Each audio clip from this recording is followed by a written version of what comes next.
예배 가운데 나오신 우리 모든 성도님들 가운데 하나님의 놀라운 은총이 날마다 함께 하시기를 주님의 이름으로 축원합니다. 네, 혼란의 한 주를 보냈습니다. 우리 지난주 화요일에 여기 이 자리에서 큐티스쿨 잘 하고 묵상 나눔 잘 하고 은혜롭게 집에 돌아가서 편히 쉬려고 했는데 뜬금없는 뉴스에 마음 졸이면서 잠도 제대로 이루지 못한 것 같습니다. 지금 이 사태가 수습되기까지는 아직 좀 시간이 많이 필요할 것 같은데요. 모든 것들이 제 자리를 바로 잡아갈 수 있도록 함께 나라를 위해서 기도하면 좋을 것 같고요. 또 앞서 기도했던 것과 같이 우리가 먼저 교회로서 그리스도인으로서 가져야 할 책임을 각자의 자리에서 정직하게 행할 수 있어야 할 것 같습니다. 하나님이 기뻐하시는 바른 교회로서 또 그리스도인으로서의 사명을 다시 찾아 나가는 또 우리 교회와 성도님들 되시기를 소망합니다. 네, 오늘은 로마서 12장의 말씀을 함께 살펴보려고 하는데요. 앞선 이제 11장 지난주에 살펴봤던 이 11장에 대해서는 접붙임에 대한 비유를 통해서 우리가 어떤 가지냐가 중요한 것이 아니라 어디에 붙어 있느냐가 중요하다는, 즉 믿음으로 하나님께 붙어 있는 것이 가장 중요하다는 것을 함께 나눴습니다. 이제 그러면서 12장으로 이제 넘어가는데요. 12장 1절에는 그러므로라는 접속사를 통해서 11장 전체의 내용을 연결하는 것을 볼 수 있습니다. 다시 한번 읽어보겠습니다. 그러므로 형제들아 내가 하나님의 모든 자비하심으로 너희를 권하노니 너희 몸을 하나님이 기뻐하시는 거룩한 산 제물로 드리라. 이는 너희가 드릴 영적 예배니라. 그러니까 11장의 내용이 우리가 새로 접붙여진 가지로서 뿌리인 하나님으로부터 오는 영양분을 통해서 좋은 열매를 맺어야 한다 이것이었잖아요. 그러니까 그걸 간략히 정리하면 앞에 그러므로가 무슨 말이냐면 그렇게 좋은 열매를 맺어야 함으로 이런 말이겠죠. 그러니까 우리가 참 감람나무에 접붙여져서 좋은 열매를 맺어야 함으로 이제 너희는 거룩한 산 제물이 되어야 한다. 살아있는 제물이 되어야 한다라고 이야기를 하고 있는 것입니다. 그것이 우리가 드릴 영적 예배다 이렇게 말하는 것이죠. 예배는 하나님과 우리가 만나는, 소통하는 정말 신비한 시간입니다.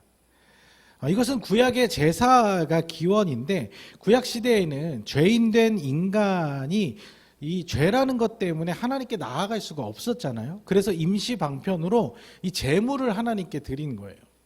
그래서 이 제물을 통해서 하나님께서 우리의 죄를 잠시 눈 감아 주심으로써 우리가 하나님께 나아갈 수 있었다는 것이죠.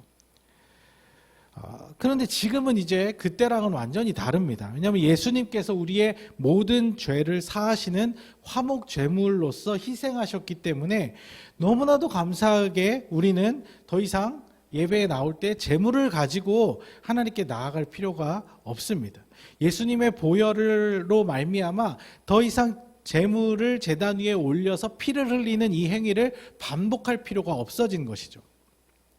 그런데 사도 바울은 그렇다고 해서 더 이상 그럼 아무 제물이 필요 없는 것이 아니라 예배를 드리는 우리 스스로가 제물이 되어야 한다는 거예요. 우리 스스로가 살아있는, 죽을 필요는 없지만 살아있는 제물이 되어야 한다고 말씀하고 있는 것이죠.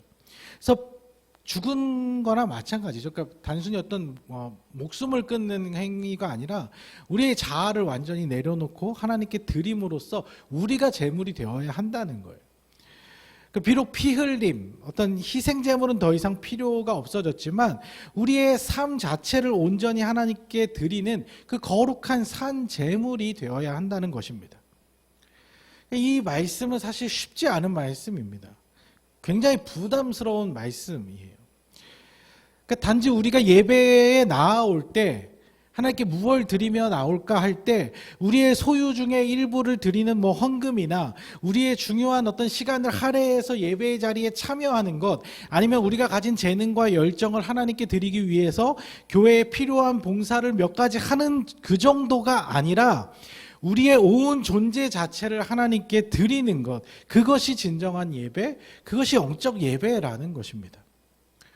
우리가 그냥 주일 11시에 모여서 찬양 몇 곡 부르고 설교 말씀 잘 듣는 것이 예배의 전부가 아니라는 것이죠.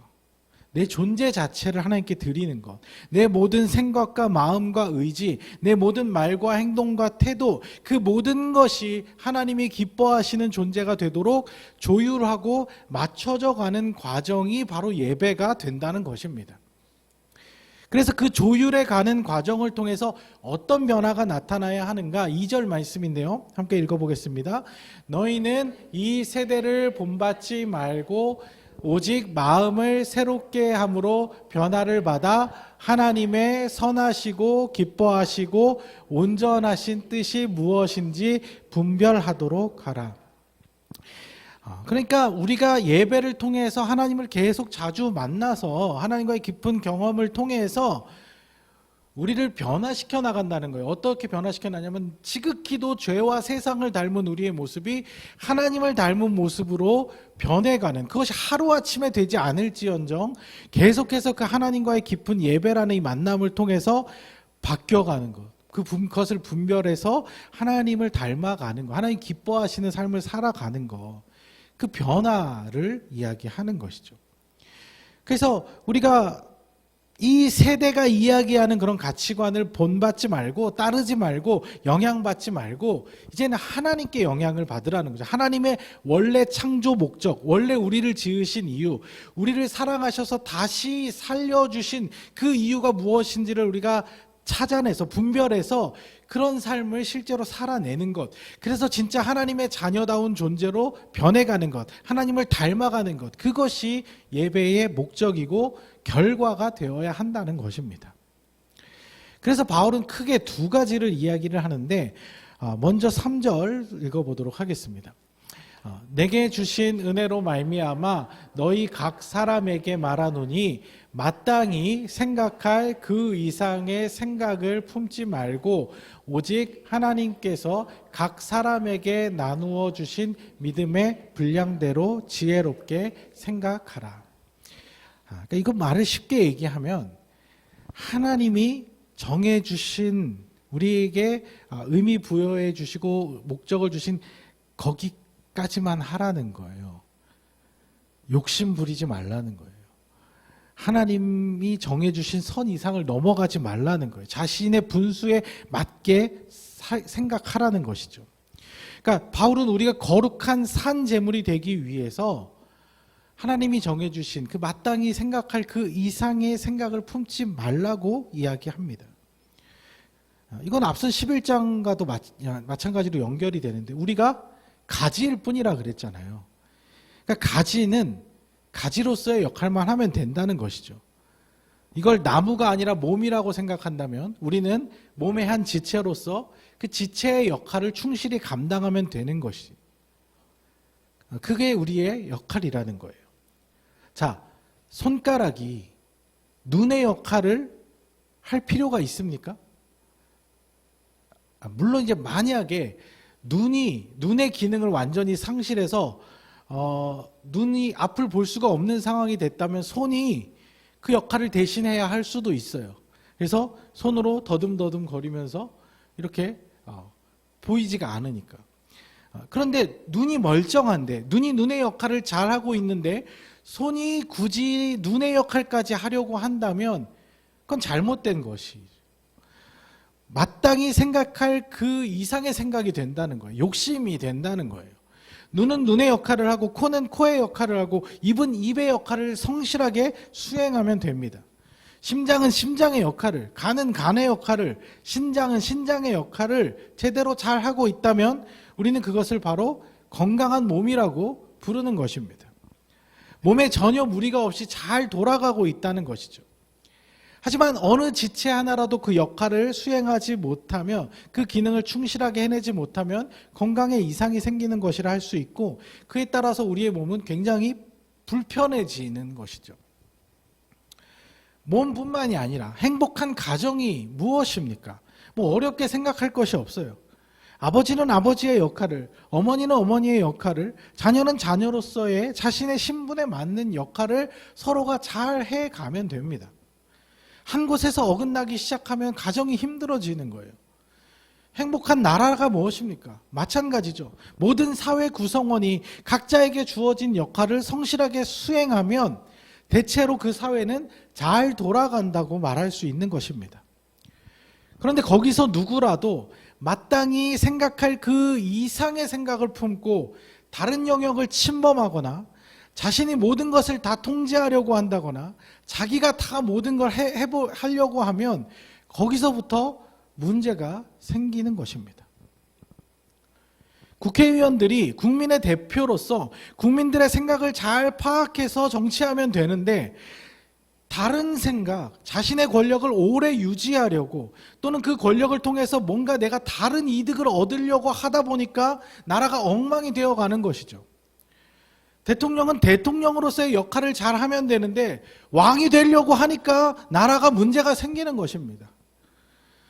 그리스도인들이 가져야 할 중요한 삶의 자세는 마땅히 자신이 가져야 할 생각, 그 이상의 것은 하나님께 맡겨두고 온 세상 통치하시고 다스리시는 하나님께 맡겨두고 먼저 자기에게 주어진 역할부터 최선을 다해야 한다는 것이죠.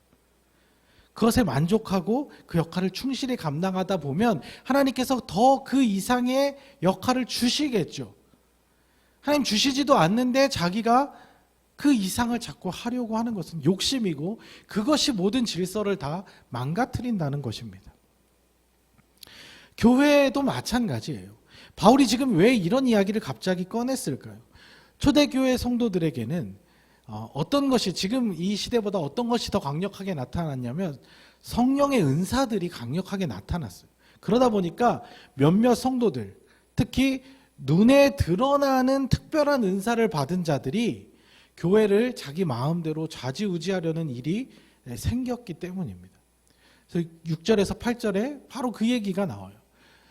우리에게 한번 읽어보겠습니다. 우리에게 주신 은혜대로 받은 은사가 각각 다르니 혹 예언이면 믿음의 분수대로 혹 섬기는 일이면 섬기는 일로 혹 가르치는 자면 가르치는 일로 혹 위로하는 자면 위로하는 일로 구제하는 자는 성실함으로 다스리는 자는 부지런함으로 긍휼을 베푸는 자는 즐거움으로 할 것이니라. 그러니까 이 자기가 받은 은사대로 각자의 역할을 공동체 안에서 행하면 되는데 그게 안 되고 있으니까 교회가 어지럽고 문제가 생긴다는 것이죠. 가르치는 은사를 받았으면 가르치는 일에 충실하면 되고 섬기는 은사를 받았으면 섬기는 일에 충성을 하면 되는데 괜히 다른 사람들이 받은 은사를 부러워하면서 나도 저것도 해보고 싶고 이것도 해보고 싶고 혼자 다 하려는 사람들이 생겨났기 때문인 것이. 이게 왜 그런 마음이 생겨요? 욕심이죠. 자기 욕심, 자신의 분량을 넘어서 오버하려고 하기 때문인 것이에요. 받은 은사도 없는데 하나님 하라고 한 적도 없는데 그냥 내 욕심 때문에 하는 일들이 오히려 교회 공동체를 어지럽히게 된다는 것이죠. 아이들을 별로 사랑하지도 않는 사람들이 아이들을 돌보고 있고 음악에는 전혀 관심이 없는 사람이 음악이라는 걸 통해서 하는 찬양팀이나 성가대 이런 데 서 있고 평소에 말씀을 잘 보지도 않는 사람이 가르치는 자리에 서 있고 이러면 뭐가 되겠습니까? 엉망이 되는 거예요. 부르신 사명이 확실하지도 않은데 하나님께서 나에게 맡기신 역할은 다른 것인데 눈에 보이는 대로 좋은 대로 자기 하고 싶은 대로 욕심 부려서 하는 것은 그것은 하나님께 우리가 거룩한 산 제물로 드려지는 것이 아니라 그냥 자기 만족을 이 종교 생활을 통해서 자기 만족을 누리는 것뿐입니다. 그러니까 자꾸 다른 거 바라보지 마시고 하나님 지금 나한테 맡기신 역할, 내가 해야 할 역할, 하나님께서 뭘 나에게 지금 주셨는가 그것을 생각하고 그 생각 안에서 최선을 다하는 것이 먼저라는 것입니다. 그것을요 굳이 또 교회 안에서의 역할만 생각할 필요가 없고요. 우리 삶의 모든 영역을 돌아볼 수 있어야 합니다. 가정에서 내가 지금 위치한 대로 내가 해야 할 역할을 지금 잘하고 있는가? 부모로서, 아내로서, 남편으로서 하나님이 나에게 맡기신 그 자리에서 나는 지금 하나님 기뻐하시는 행동을 잘하고 있는가? 그 스스로 돌아봐야 되는 것이죠. 직장에서, 이웃과의 관계에서, 또 교회에서도 우리 자신의 역할이 무엇인지를 잘 인지하고 성실히 수행하는 것만 해도 이미 우리는 그 안에서 평화로운 하나님 나라를 경험할 수 있게 된다는 것입니다. 내가 할 수도 없는 것들을 욕심낼 필요가 없어요. 오히려 내 능력도 안 되는데 높은 자리에 올라가면 서로가 불행해집니다. 능력도 안 되고 상황도 안 되고 하나님이 맡기신 것도 아닌데 그냥 내 생각에 꽂혀서 내가 하고 싶은 거 다 하다가 괜히 여러 사람 어렵게 피곤하게 하지 마시고 하나님이 주신 자리에서 하나님 기뻐하시는 뜻을 먼저 실천해내는 것, 그것이 바로 우리가 거룩한 산 제물로서 살아가는 하나의 방법이라는 것입니다. 또 이어서 사도 바울은 두 번째로 권면하고 있는 것이 세상의 방식이 아닌 하나님의 방식대로 선택하라는 것입니다. 한마디로 이야기하면 선으로 악을 이기는 것인데 대표적인 그 방법으로 모든 사람과 더불어서 화목하라 이렇게 이야기합니다. 17절 18절도 읽어보겠습니다. 아무에게도 악을 악으로 갚지 말고 모든 사람 앞에서 선한 일을 도모하라. 할 수 있거든 너희로서는 모든 사람과 화목하라.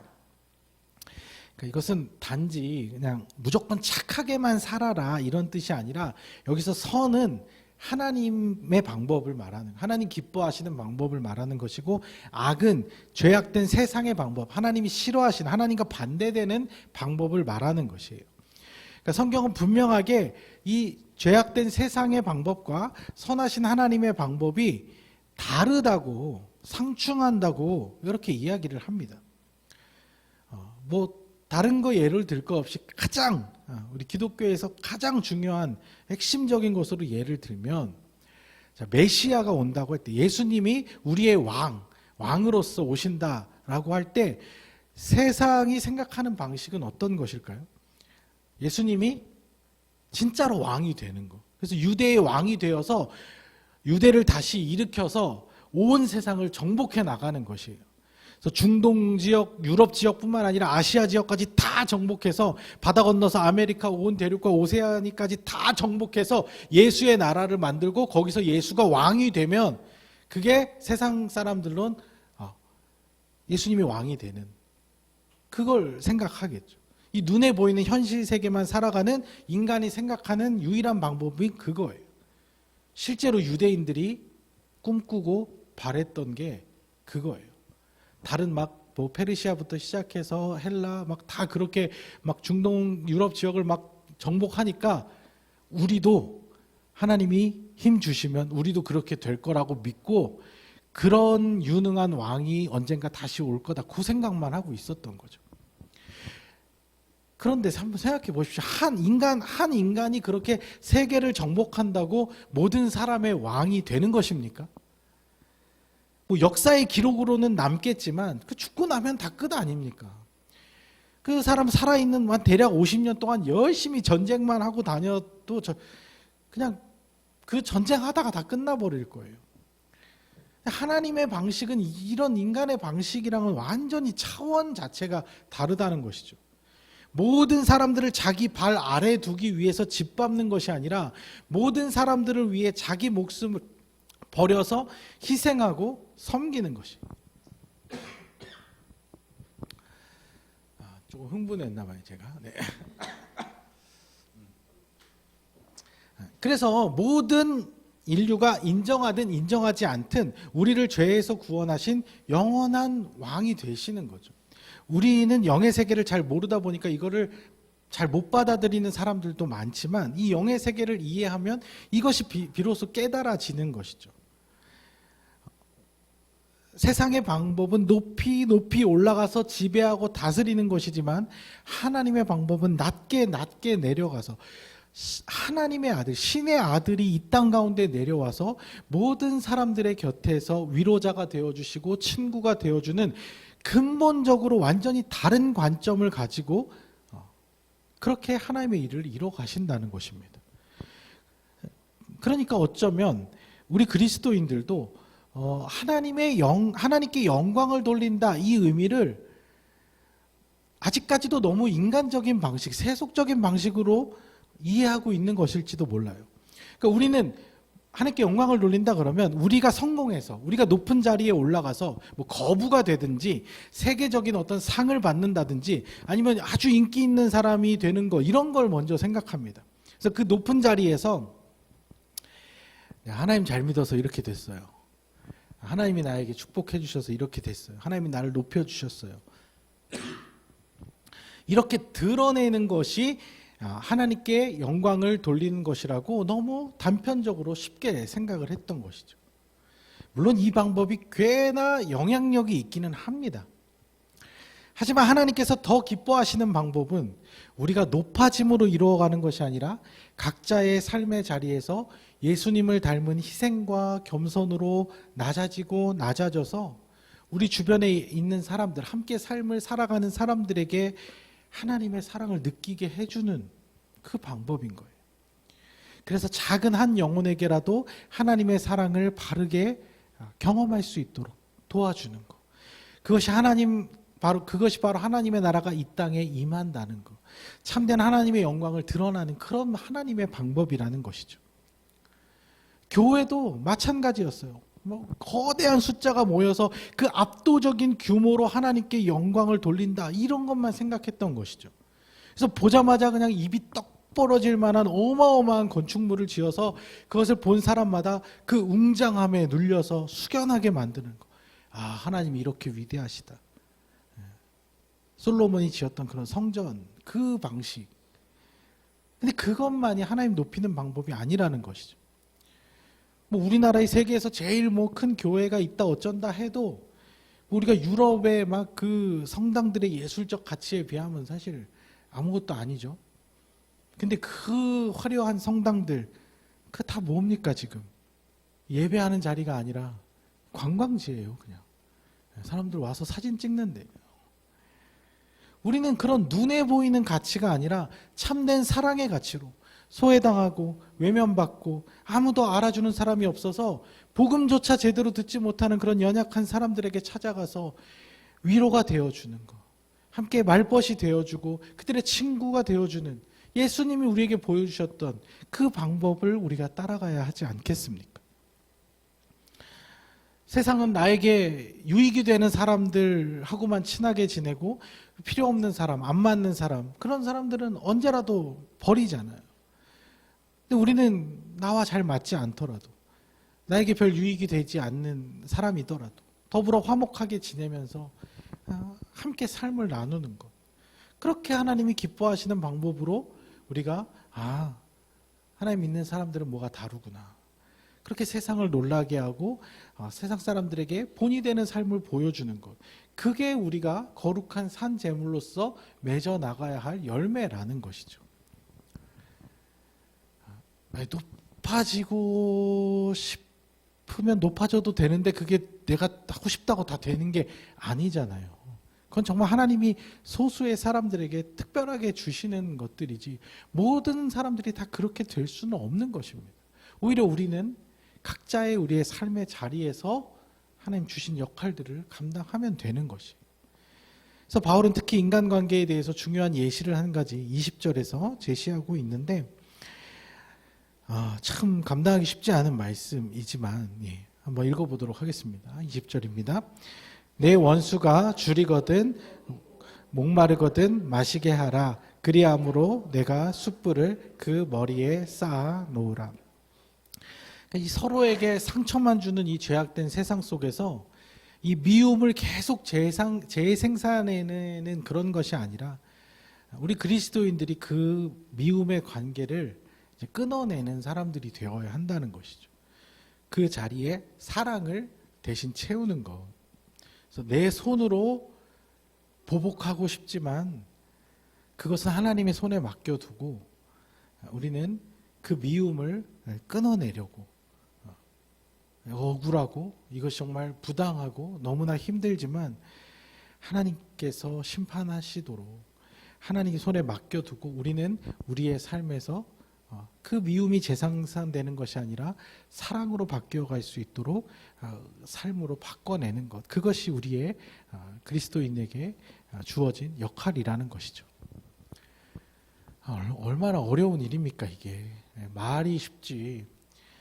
원수를 사랑하라는 말은요, 우리가 예수님 믿고 성령 충만하다고 바로 이루어지는 게 아니에요.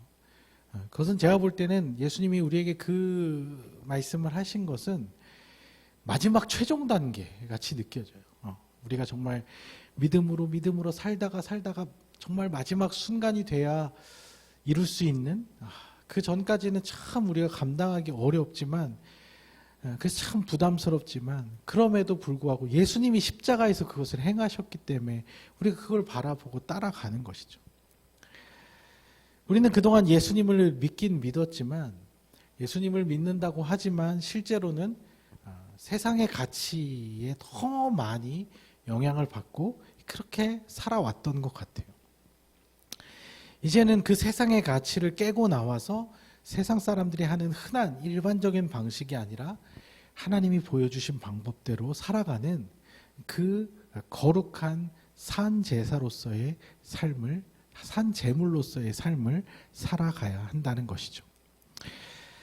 아직까지도 하나님의 뜻을 따르는 것보다 내 생각대로 행동하는 거, 세상의 편한 방식을 따르는 것이 더 좋다고 느껴진다면 우리는 아직 온전한 제물이 되지 못한 것입니다.